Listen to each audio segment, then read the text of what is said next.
pretty sure it was the great and wise Kevin Smith that once said, "Who doesn't love a good origin story?" Maybe it was Stan Lee. Anyway, this is the Militia Cycles origin story. Militia Cycles can be found in Virginia, Minnesota.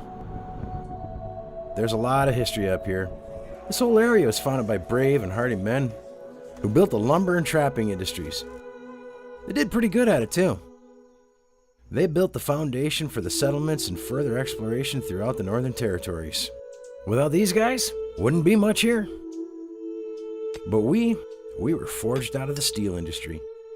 So much so, we even have this huge brass and copper guy we call the Iron Man. Minnesota's iron ranges supplied the iron ore that fed the nation's steel mills since the 1880s. Prospectors came to Lake Vermilion just up the road from here in the 1860s looking for gold. Now, they didn't find any, of course, but they did find some iron ore, and that's better for building bikes. And that brought Charlemagne Tower, and he bought a bunch of land up by Lake Vermilion on the Vermilion Range. Turned out to be a pretty good investment on his part, too. I suppose you could say he was our first Lakey. And since then, the Iron Range has been king here. For the last 155 years, that's all we've known and all we've done. You could say that we built the American dream. That's pretty star-spangled fucking bannered if you ask me. Next thing you know, towns like the Queen City, Virginia grew up all over the place. All because a few guys got lost on their way to California looking for gold. Who'd have thunk?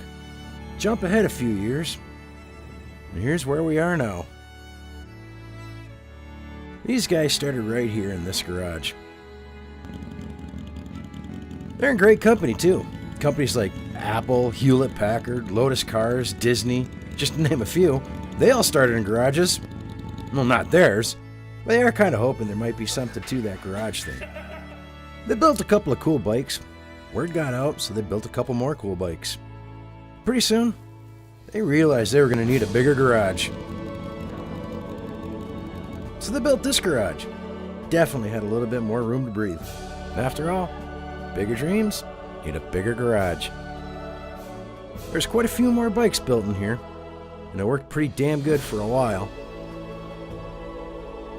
But like all good things, it had to come to an end. Gonna need a bigger garage. Again.